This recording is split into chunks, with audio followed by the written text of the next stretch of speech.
अल्हम्दुलिल्लाहि रब्बिल आलमीन वस्सलातु वस्सलामु अला खातमिल अंबियाइ वल मुरसलीन अम्मा बअदु फ़अऊज़ु बिल्लाहि मिनश शैतानिर रजीम बिस्मिल्लाहिर रहमानिर रहीम अस्सलातु वस्सलामु अलैका या रसूलल्लाह व अला आलिका व अस्हाबिका या हबीबल्लाह अस्सलातु वस्सलामु अलैका या नबियल्लाह व अला आलिका व अस्हाबिका या नूर अल्लाह। মাদানী চ্যানেলের দর্শকবৃন্দ, উপস্থিত হয়েছি মাদানী চ্যানেলের একটি গুরুত্বপূর্ণ অনুষ্ঠান নিয়ে, যার নাম হচ্ছে আম্বিয়ায়ে কেরাম আলাইহিমুসসালাতু ওয়াসসালামের উত্তরাধিকারী। দেশে প্রবাসে যারা যেখান থেকে আমাদের এই অনুষ্ঠান দেখছেন, আপনাদের সবাইকে জানাই আন্তরিক শুভেচ্ছা, স্বাগতম, খুশ আমদিদ। আমরা এই অনুষ্ঠানে আল্লাহ তাবারক ওয়া তাআলার নবী রাহমাতুল্লিল আলামিন সাল্লাল্লাহু আলাইহি ওয়াসাল্লামের ওয়ারিসিনে আম্বিয়া যারা যারা হয়েছেন, উলামায়ে কামিলিন, উলামায়ে রব্বানিয়িনদের আলোচনা করে থাকি। নবী করিম আলাইহিস সালাতু ওয়াস সালাম ইরশাদ ফরমান, ইন্নাল উলামা ওয়ারাসাতুল আম্বিয়া, নিশ্চয়ই ওলামা আম্বিয়ায়ে কেরামের ওয়ারিস। নবীগণ দিরহাম দিনারের উত্তরাধিকারী বানান না, তারা জ্ঞানেরই অধিকারী ওলামায়ে কেরামদেরকে বানিয়েছেন। প্রিয় দর্শক মণ্ডলী, আজ আমরা কোন মহান ব্যক্তিত্বের আলোচনা শ্রবণ করব, আসুন তার পূর্বে একটি খুবই গুরুত্বপূর্ণ একটি হাদিসে পাক আমরা শ্রবণ করি। হযরতে সৈয়দনা আমিরুল মুমিনিন মওলায়ে কায়নাত মওলা আলীউল মুর্তজা শেরে খুদা কররামাল্লাহু তাআলা ওয়াজহাহুল করিম বলেন, যখন কোনো মসজিদের পাশ দিয়ে অতিক্রম করবে, তখন রাসূল করিম সাল্লাল্লাহু আলাইহি ওয়াসাল্লামের উপর দুরূদ শরীফ পাঠ করো। সুবহানাল্লাহ, সাল্লু আলাল হাবিব সাল্লাল্লাহু তাআলা আলা মুহাম্মদ সাল্লাল্লাহু আলাইহি ওয়াসাল্লাম। তো অনেক সময় আমরাও কাজে যাওয়ার সময়, স্কুলে যাওয়ার পথে, কলেজ ইউনিভার্সিটিতে যাওয়ার সময় আমাদের পাশ দিয়ে আমরা মসজিদের অতিক্রম করি, মসজিদের পাশ দিয়ে আমরা যাই। তো মসজিদের পাশ দিয়ে আমরা যখনই যাব, মওলা আলী শেরে খুদা কররামাল্লাহু তাআলা ওয়াজহুল করিমের ফরমান মোতাবেক আমরা আখরি নবী মক্কি মদনী মুহাম্মদ আরবি সাল্লাল্লাহু আলাইহি ওয়াসাল্লামের প্রতি দুরূদ শরীফ পাঠ করব। আল্লাহ তাআলা আমাদেরকে তৌফিক দান করুক। প্রিয় দর্শক মণ্ডলী, আজকে আমরা যে মহান ব্যক্তিত্বের আলোচনা শ্রবণ করব, তিনি আর কেউ নন, তিনি হচ্ছেন এমন ব্যক্তিত্ব যাকে মানুষ ইমাম হিসেবে জানে ও চিনে। আসুন তার নাম জানার পূর্বে একটি ঈমান উজ্জীবিত ঘটনা আমরা শ্রবণ করি। জমজমাট বাজারে রেশমি কাপড়ের একটি দোকানটির কর্মচারী আল্লাহ তাবারক ওয়া তাআলার কাছে জান্নাত চেয়ে দোয়া করছিল। এ অবস্থা দেখে দোকানের মালিকের হৃদয় নরম হয়ে গেল। দু চোখ থেকে এমনভাবে অশ্রু গড়াতে শুরু করলো যে তার উভয় কান ও কাঁধ কাঁপতে লাগলো। দোকানের মালিক সাথে সাথে দোকান বন্ধ করার নির্দেশ দিলেন। নিজের মাথার উপর কাপড় মুড়িয়ে তাড়াতাড়ি উঠে গেলেন আর বলতে লাগলেন, আফসোস, শতকোটি আফসোস, আমরা আল্লাহ তাআলার প্রতি কতই যে ভয়হীন হয়ে গিয়েছি। আমাদের মধ্য থেকে কেবল একজন লোক নিজের মন থেকে আল্লাহ তাবারক ওয়া তাআলার কাছে জান্নাত চেয়ে নিচ্ছে। এ তো অনেক সাহসিকতার আবেদন। আমাদের মতো গুনাহগারদের উচিত আল্লাহ তাবারক ওয়া তাআলার কাছে নিজেদের গুনাহের ক্ষমা প্রার্থনা করা। সে দোকানের মালিক আল্লাহ তাবারক ওয়া তাআলার ভয়ে অত্যন্ত ভীত ছিলেন। রাতে নামাজের জন্য যখন দাঁড়াতেন, তার চোখ থেকে এমনভাবে অশ্রু বের হতো যে চাটাইয়ের ওপর টপ টপ করে চোখের পানির ফোঁটা পড়ার শব্দ শোনা যেত। আর এত বেশি কান্না করতেন যে আশেপাশের লোকজনের মনে তার প্রতি দয়া সৃষ্টি হতো। আল্লাহু আকবার, আল্লাহু আকবার। মাদানী চ্যানেলের দর্শকবৃন্দ, আপনারা জানেন তিনি কে ছিলেন? এই দোকানের মালিক ছিলেন কোটি কোটি হানাফি মতাবলম্বীদের এক মহান ইমাম, সিরাজুল উম্মাহ, কাশিফুল গুম্মাহ, ইমাম আজম, ফকিহ আফখম হজরতে সৈয়দুনা ইমাম আবু হানিফা নোমান বিন সাবিত রাদিয়াল্লাহু তাআলা আনহু। আল্লাহু আকবার। প্রিয় দর্শক, হজরতে সৈয়দুনা ইমামে আজম আবু হানিফা রহমতুল্লাহি তাআলার পবিত্র নাম হলো নোমান, সম্মানিত পিতার নাম সাবিত, তার উপনাম আবু হানিফা। তিনি রহমতুল্লাহি তাআলা 70 হিজরিতে ইরাকের প্রসিদ্ধ শহর কুফায় জন্মগ্রহণ করেন। সুবহানাল্লাহ, সুবহানাল্লাহ। প্রিয় দর্শক, যারা ইমাম আবু হানিফা রহমতুল্লাহি তাআলার ফলোয়ার, তাদেরকে সুসংবাদ যে হজরতে সৈয়দুনা ইমামে আজম আবু হানিফা রহমতুল্লাহি তাআলার জীবনে 55 বার হজ পালন করেন। যখন সর্বশেষ হজ করার সৌভাগ্য অর্জন করেন, তখন কাবা শরীফের খাদেমরা তার রাদিয়াল্লাহু তাআলা আনহুর প্রবল ইচ্ছার কারণে কাবা শরীফের দরজা খুলে দেয়। তিনি অত্যন্ত বিনম্র সহকারে ভিতরে প্রবেশ করেন আর বাইতুল্লাহর 2টি স্তম্ভের মধ্যখানে দণ্ডায়মান হয়ে 2 রাকাত নামাজে সম্পূর্ণ কোরআনুল করিম খতম করেন। সুবহানাল্লাহ। অতঃপর অনেকক্ষণ ধরে কান্নাকাটি করে মোনাজাত করতে লাগলেন। তিনি দোয়ায় মগ্ন ছিলেন। এমতাবস্থায় বাইতুল্লাহর এক কোণা হতে আওয়াজ এলো, তুমি ভালোভাবে আমার মারিফাত অর্থাৎ পরিচিতি লাভ করতে পেরেছ আর অত্যন্ত ইখলাসের সাথে খিদমত করেছ।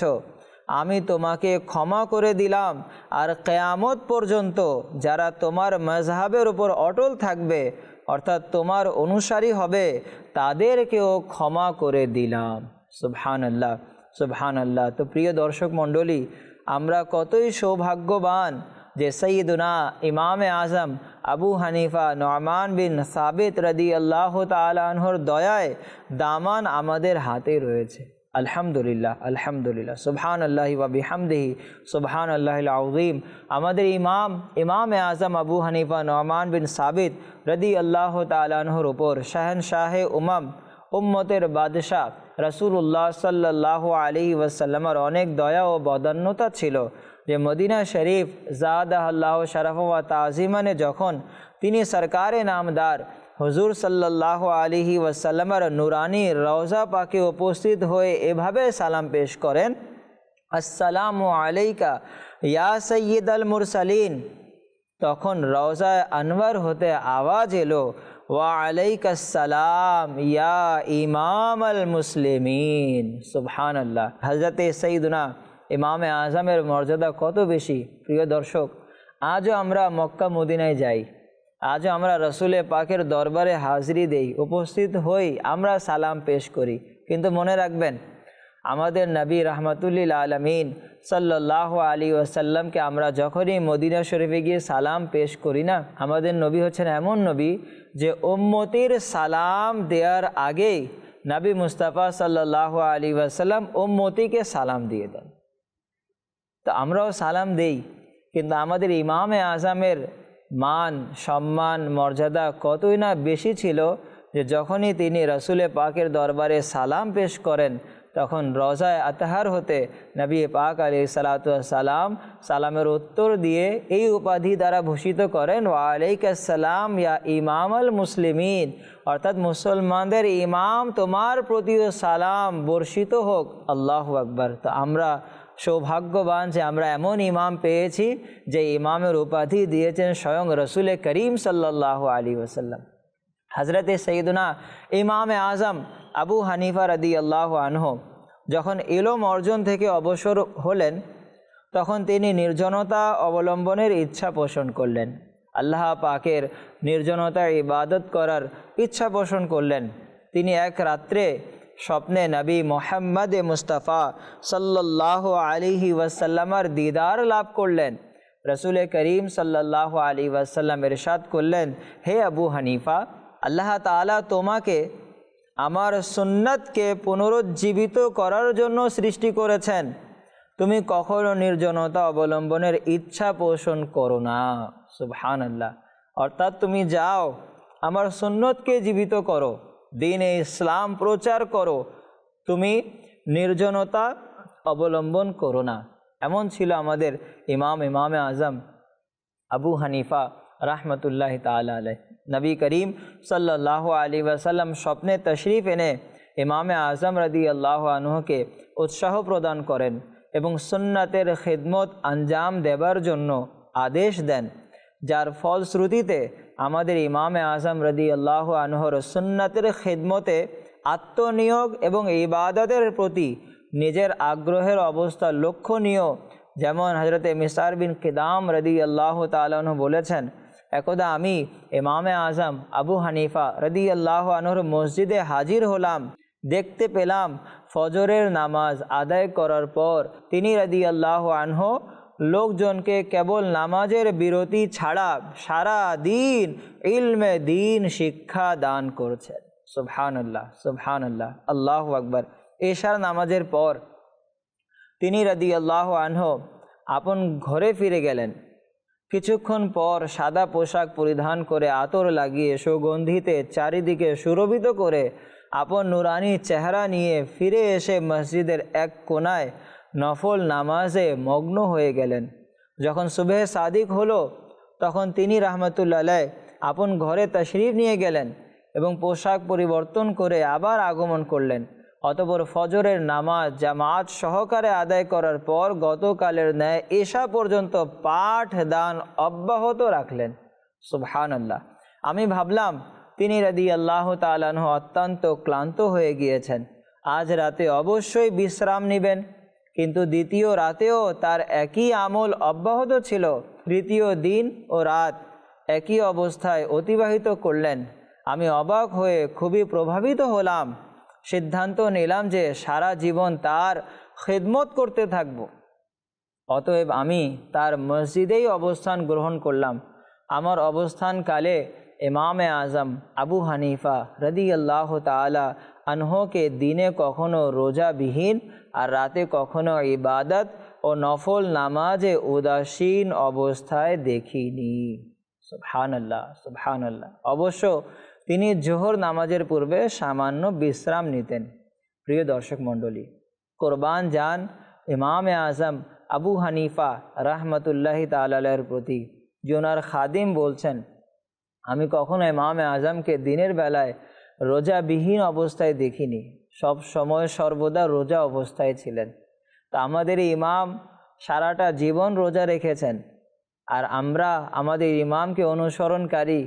রমজানের রোজা আমাদের দ্বারা রাখা সম্ভব হয় না। কিছু লোক এরকমও রয়েছে যারা কাজ কর্মের চাপে আমরা রমজানের রোজা ত্যাগ করে দেই। তো এটি তো ইমামে আজমের অনুসারী লোকদের অবস্থা না।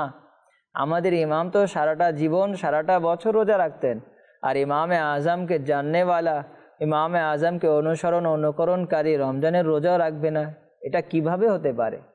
তো প্রিয় দর্শক, রমজান মাস খুবই সন্নিকটে। এখন থেকে নিয়ত করে নিন যে ইনশাআল্লাহ আমাদের রমজানের কোনো রোজা ছাড়ব না ইনশাআল্লাহ। আল্লাহ তাআলা আমাদেরকে তৌফিক দান করুক। হযরতে সাইয়্যিদুনা ইবনে আবু মুআজ রাহমাতুল্লাহ আলাইহি বর্ণনা করেন, মিসআর বিন কিদাম রাদিয়াল্লাহু আনহু অত্যন্ত সৌভাগ্যবান ছিলেন যে তার ওয়াফাত ইমামে আজম আবু হানিফা রাদিয়াল্লাহু আনহুর মসজিদেই সেজদারত অবস্থায় হয়েছিল। সুবহানাল্লাহ। আল্লাহ তাআলার রহমত তার উপর বর্ষিত হোক এবং তার সাদেকায় আমাদের বিনা হিসেবে ক্ষমা হোক। প্রিয় মাদানী চ্যানেলের দর্শকবৃন্দ, আল খায়রাতুল হিসানে রয়েছে যে ইমামে আজম রাদিয়াল্লাহু আনহু বিরতিহীন 30 বছর ধরে রোজা রেখেছেন। 30 বছর যাবৎ এক রাকাত নামাজে সম্পূর্ণ কোরআনে মজিদ খতম করতে থাকেন। আল্লাহু আকবার। 40 বরং 45 বছর পর্যন্ত এশার ওয়াজু দিয়ে ফজরের নামাজ আদায় করেছেন। যে স্থানে ইমামে আজম আবু হানিফা নুমান বিন সাবিত রাদিয়াল্লাহু তাআলা আনহুর ওয়াফাত হয়, সেই স্থানে তিনি রাদিয়াল্লাহু আনহু 7000 বার কোরআনে পাক খতম করেছেন। আল্লাহু আকবার। কোরবান যান ইমামে আজমের প্রতি। যেখানে তার ইন্তেকাল হয় 7000 বার কোরআনে পাক খতম করা সাধারণ কোনো বিষয় নেই। আজ বর্তমানে আমাদের দেখে দেখে শুদ্ধভাবে কোরআনে পাকই আমরা পড়তে পারি না, কিন্তু আমাদের ইমাম কেমন ইমাম ছিলেন যে 7000 বার ওই স্থানে তিনি কোরআনে পাক খতম করেছেন হজরতে সঈদুনা আবদুল্লাহ ইবনে মুবারক রহমতুল্লাহি তাআলা আলাইহ। আল্লাহু আকবার। এর সামনে ইমামে আজম রাদিয়াল্লাহু আনহু সম্পর্কে কেউ সমালোচনা করলে তিনি রাদিয়াল্লাহু আনহু বলেন, তুমি কি এমন একজন লোকের বিরুদ্ধে সমালোচনা করছো যে ব্যক্তি ৪৫ বছর পর্যন্ত এক ওয়াজু দিয়েই ৫ ওয়াক্ত নামাজ আদায় করেছেন? আল্লাহু আকবার। যিনি একই রাকাতে সম্পূর্ণ কোরআন শরীফ খতম করে নিতেন। আর আমি ফিকা বিষয়, আমরা যে চারিদিকে নাম শুনি আবদুল্লাহ বিন মুবারক রহমতুল্লাহ আলাইহ, তো আবদুল্লাহ বিন মুবারক রহমতুল্লাহ আলাইহ বলছেন যে ফিকাহ বিষয়ে যা কিছু আমি জানি সবই ইমামে আজম রাদিয়াল্লাহু আনহুর কাছ থেকে শিখেছি। বর্ণিত আছে শুরুতে ইমামে আজম রাদিয়াল্লাহু আনহু সারা রাত ইবাদত করতেন না। একদা তিনি রাদিয়াল্লাহু তাআলা আনহু কাউকে এই কথা বলতে শুনেছেন যে ইমামে আজম আবু হানিফা নুমান বিন সাবিত রাদিয়াল্লাহু আনহু সারা রাত বেনিদ্র থাকেন। অতএব ওই লোকটির সুধারণার সম্মান রাখতে গিয়ে তিনি রাদিয়াল্লাহু আনহু সারা রাত ধরে ইবাদত করা আরম্ভ করে দেন।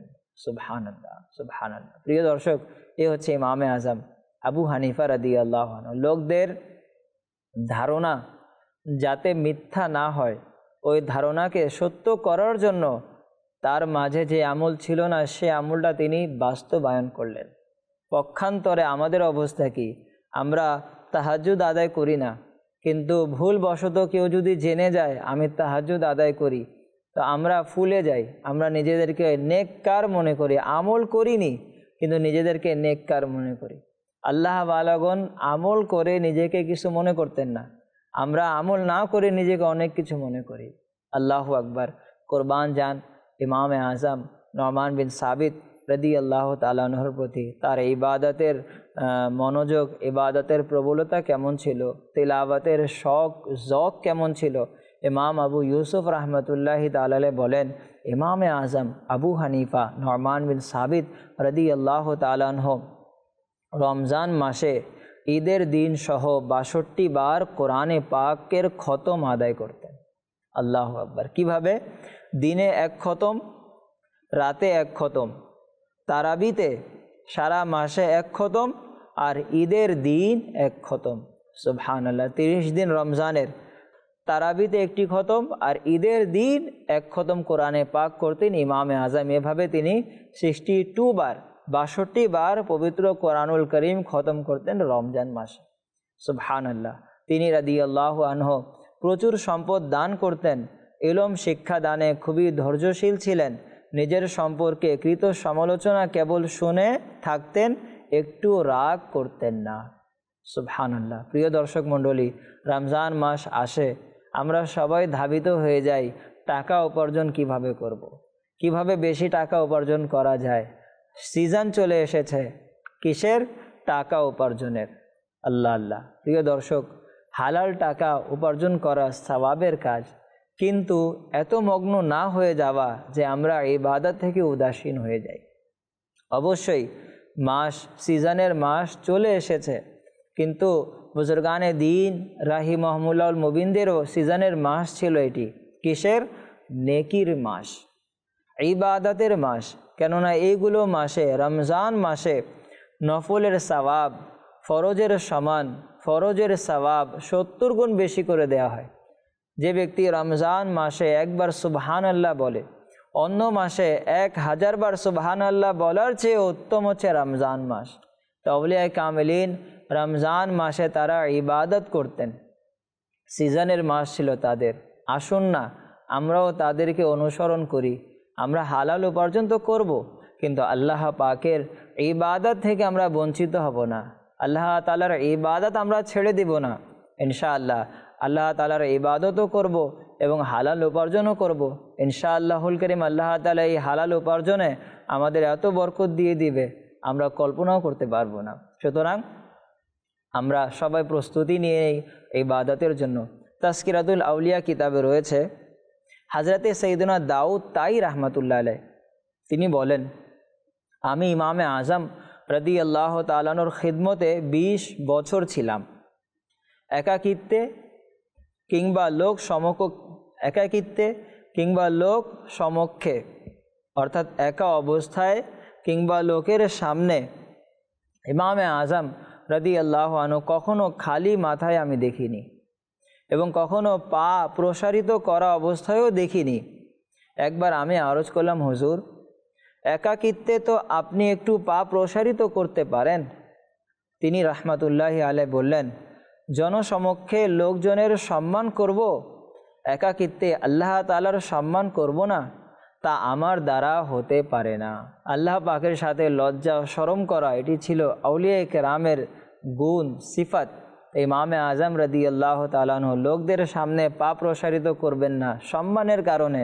তো একাকিত্ব অবস্থায় আল্লাহ পাক তো দেখছেন না, তো আল্লাহ পাকের সম্মানে তিনি পা প্রসারিত করতেন না। আর তার খাদিম কি বলছে যে আমার 20 বছর যাবৎ আমি দেখলাম যে আমার ইমামে আজম আবু হানিফা রাদিয়াল্লাহু তাআলা আনহুকে আমি খালি মাথায় দেখিনি। হে আমার মাদানী চ্যানেলের দর্শকবৃন্দ, আমরা যাদেরকে অনুসরণ করি, যাদেরকে অনুকরণ করি, ইমামে আজম আবু হানিফা রাদিয়াল্লাহু আনহু খালি মাথায় থাকতেন না। আর ইমামে আজমকে জাননেওয়ালা, ইমামে আজমকে মাননেওয়ালা, ইমামে আজমকে অনুসরণকারী খালি মাথায় কিভাবে থাকবে? ইমামে আজমকে জাননেওয়ালার মাথায় পাগড়ি থাকবে। আলহামদুলিল্লাহ, দাওয়াতে ইসলামের মাদানী পরিবেশে আমরা দেখি যে অসংখ্য আশিকানে রসুল ইমামে আজমকে অনুসরণকারীর মাথায় সাদা পাগড়ি দেখা যায়, সবুজ পাগড়ি দেখা যায়, বিভিন্ন পাগড়ি আমাদের দেখা যায়। তো আপনিও দাওয়াতে ইসলামের এই সুন্দর পরিবেশে চলে আসুন ইনশাআল্লাহুল করিম। মাথা এখন যদি খালি থাকে, মাথায় টুপি আসবে, আস্তে আস্তে মাথায় ইমামা আসবে, আস্তে আস্তে আমরা সুন্নতের রঙে রঙিন হয়ে যাব। তো আল্লাহ তাবারক ওয়া তাআলার কাছে দোয়া, আল্লাহ তাআলা ইমামে আজমের উসিলায় আমাদেরকে নেককার হওয়ার তৌফিক দান করুক, আমিন। ইমামে আজম আবু হানিফা রাহমাতুল্লাহি তাআলা আলাইহি এভাবে দ্বীন ইসলামের খিদমত করতে করতে প্রায় 80 বছর বয়সে 150 হিজরি দ্বিতীয় শাবানুল মুআজ্জমে ইন্তেকাল করেন। আজও তার মাজার শরীফ বাগদাদে জ্যোতি বিচ্ছুরণকারী ও মুসলিম বিশ্বের পবিত্র জিয়ারতের স্থান হিসেবে বিদ্যমান আছে। অসংখ্য আশিকানে আউলিয়া, আশিকানে ইমামে আজম তার মাজারে পাকে গিয়ে ফয়েজ দ্বারা ধন্য হয়ে থাকেন। তো আল্লাহ তাবারক ওয়া তাআলার কাছে দোয়া যে আল্লাহ তাআলা ইমামে আজম আবু হানিফা রাদিয়াল্লাহু তাআলা আনহুর সাদকায় আমাদেরকেও ইলমের সমুদ্র দান করুক, ইলমের ভান্ডার দান করুক এবং এই ইলম চারিদিকে সারা বিশ্বে প্রচার প্রসার করার তৌফিক দান করুক, আমিন। বিজাহে খাতামিন নবিয়্যিন সাল্লাল্লাহু তাআলা আলাইহি ওয়াসাল্লাম। মাদানী চ্যানেল দেখতে থাকুন। সাল্লু আলাল হাবিব সাল্লাল্লাহু তাআলা আলা মুহাম্মদ সাল্লাল্লাহু তাআলা আলাইহি ওয়াসাল্লাম।